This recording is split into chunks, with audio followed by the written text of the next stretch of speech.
किन्नर चुड़ैल। गोरखपुर नाम का एक गांव हुआ करता था।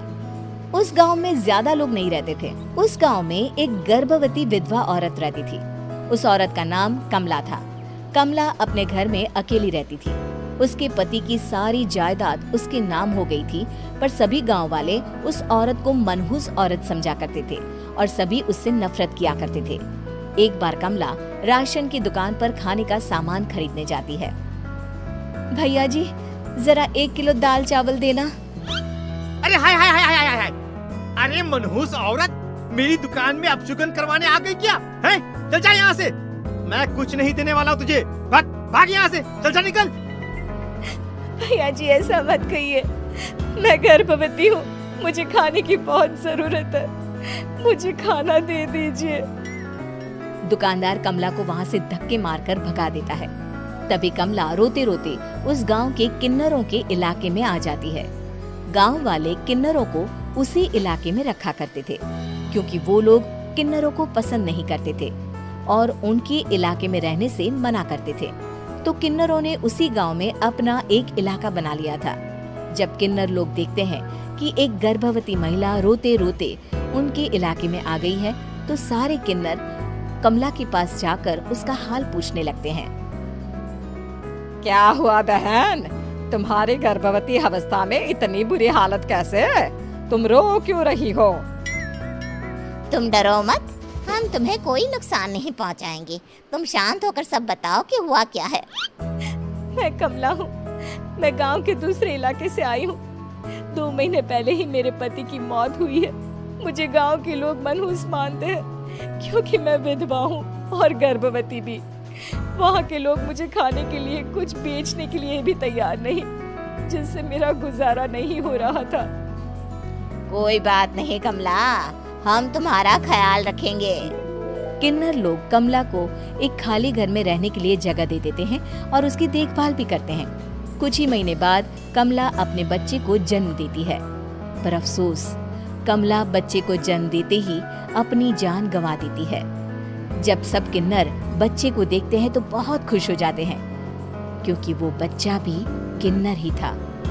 कमला ने एक किन्नर बच्चे को जन्म दिया था। अब इस बच्चे की देखभाल कौन करेगा? हम तो इस बच्चे को गांव के दूसरे इलाके में भी नहीं भेज सकते। और तो क्या हुआ, इस बच्चे की माँ नहीं रही तो हम इसे पालेंगे। अब ये हमारे इलाके में रहेगा, हमारे साथ रहेगा। फिर वो किन्नर उस किन्नर बच्चे को गोद ले लेते हैं, उसका नामकरण कराते हैं। उस किन्नर बच्चे का नाम शक्ति रखा जाता है। देखते ही देखते शक्ति बड़ी होने लगती है। उसके रंग रूप बहुत सुंदर थे। वो बहुत सुंदर किन्नर दिखती है। एक दिन शक्ति एक किन्नर से पूछती है, माँ जी सुनिए ना, ये गांव के दूसरे इलाके में भी तो लोग रहते हैं, तो हम वहाँ क्यों नहीं जाते? हम उनसे अलग क्यों रहते हैं? शक्ति, क्योंकि वो लोग हमारे जैसे नहीं, वो लोग हमें पसंद नहीं करते, इसीलिए हम उनसे अलग रहते हैं। क्यों? वो हमें क्यों पसंद नहीं करते? मुझे एक बार उस इलाके में जाना है, मैं एक बार वहाँ जाकर घूम कर आऊँ। शक्ति, खबरदार, जो तू उस इलाके में कभी भी गई तो अपनी जान नहीं गंवाना चाहती तो उस इलाके में कभी कदम भी नहीं रखेगी, समझी? इतना कहकर वो किन्नर वहाँ से चली जाती है। शक्ति उस किन्नर की बात सुनकर बहुत रोती है। माँ जी, ऐसा कैसे कह सकती है? उन्होंने इतनी सी बात के लिए मुझे इतना डांटा। अब तो मैं उस इलाके में जरूर जाऊंगी। फिर एक दिन शक्ति गांव के दूसरे इलाके में चुपके से जाती है। ये लोग तो हमारे जैसे ही इंसान हैं, तो ये हमसे नफरत क्यों करते हैं? जब शक्ति उस इलाके में पहुंचती है तो गांव के सारे आदमी उसके रूप से मोहित हो जाते हैं। वो लोग ये अंदाजा नहीं लगा पाते कि वो किन्नर है। शक्ति की सुंदरता देखकर सारे गांव वाले उसकी तारीफ करने लगते हैं। तभी गांव का चक्कर लगाने गांव के जमींदार का बेटा हर्ष वहां पहुंचता है। हर्ष भी दिखने में बहुत सुंदर होता है। जब हर्ष ने शक्ति को देखा तो वो भी उससे मोहित हो गया, और जब शक्ति की नजर हर्ष पर पड़ी तो वो हर्ष को देखकर मोहित हो गई। आपको पहले कभी इस गांव में देखा नहीं। इस गांव में आप नए हैं क्या? जी नहीं, वो मैं बस। तभी शक्ति बोलते बोलते रुक जाती है और मन में सोचने लगती है, अगर मैंने इनको बता दिया कि मैं दूसरे इलाके से आई हूँ तो वो समझ जाएंगे कि मैं किन्नर हूँ, इसलिए मुझे इनसे झूठ ही बोलना पड़ेगा। शक्ति हर्ष को कहती है, जी हाँ, मैं इस गांव में नई आई हूँ, यहाँ अकेली रहती हूँ। वैसे आप कौन है? आप भी इसी गांव में रहते हैं? जी हाँ, मैं इस गांव के जमींदार का बेटा हूँ। आपको किसी भी चीज की जरूरत पड़े तो आप मुझे बता देना, मुझे अच्छा लगेगा। ऐसे ही शक्ति और हर्ष एक दूसरे से रोज मिलने लगते। वो दोनों अपने प्यार का इजहार करने एक दूसरे से मिलने जाते हैं। तभी शक्ति का पीछा करते करते एक किन्नर वहाँ आ जाती है। शक्ति, मैं तुमसे बहुत प्यार करता हूँ। मैं तुमसे शादी करना चाहता हूँ। क्या तुम मुझसे शादी करोगी? हाँ हर्ष, मैं तुमसे शादी करूंगी, पर मैं तुमको अपने बारे में एक सच्चाई बताना चाहती हूँ जो मैंने तुमसे छुपा कर रखी है। तभी उनके बीच में ही वो किन्नर आ जाती है। शक्ति, तेरी हिम्मत कैसे हुई ऐसा करने की?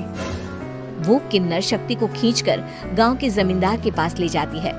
हर्ष भी वहां शक्ति को बचाने के लिए पहुंच जाता है। जमींदार शक्ति और हर्ष के प्यार के बारे में सुनकर गुस्से में आ जाता है और शक्ति को गांव के बाहर निकालने की सजा देता है। शक्ति ये बात सहन नहीं कर पाती और कुएं में कूदकर अपनी जान दे देती है। जमींदार हर्ष की शादी गांव की एक लड़की से करवा देता है, पर हर्ष इस शादी से खुश नहीं होता। शक्ति अपना बदला लेने के लिए मरने के बाद किन्नर चुड़ैल बन जाती है। अब मैं इन गांव वालों को नहीं छोड़ूंगी, अब इनसे मैं अपने प्यार का बदला लूंगी। किन्नर चुड़ैल गांव वालों को परेशान करना शुरू कर देती है। एक बार वो रात को गांव के खेतों में पहुंच जाती है और वहां आग लगा देती है। सारी फसल जल के राख हो जाती है। जब एक आदमी रात को उठकर देखता है कि खेत में आग लग गई है तो वो वहां पहुंच जाता है। वो देखता है कि खेतों के बीचों बीच एक किन्नर चुड़ैल खड़ी है और वहां खड़े होकर ताली बजा रही है। गांव वाला किन्नर चुड़ैल को देखकर बेहोश हो जाता है। जब सुबह उस आदमी को होश आता है तो वो सीधा जमींदार के पास जाता है। अरे जमींदार साहब, अरे वो किन्नर चुड़ैल ने मेरी सारी फसल जला दी। अब मैं क्या करूंगा? क्या होगा मेरा? जमींदार चुड़ैल किन्नर का नाम सुनते ही सब कुछ समझ जाता है। अब वो बहुत डर जाता है। उसी रात को जब जमींदार डर के मारे अपने कमरे में सो नहीं पाता, तभी वहां अचानक से किन्नर चुड़ैल आ जाती है। किन्नर चुड़ैल जोर जोर से जमींदार के आगे खड़ी होकर हंसने लगती है और ताली बजाने लगती है। जमींदार उस डरावनी किन्नर चुड़ैल को देखकर बहुत डर जाता है। तूने मेरे साथ बहुत बुरा किया, अब मैं तुझे जान से मार दूंगी। नहीं नहीं नहीं नहीं नहीं, मुझे माफ कर दो, मुझे मत मारो। मैं कभी ऐसा दोबारा नहीं करूंगा। अब तुम जो बोलोगी वही मैं करूंगा।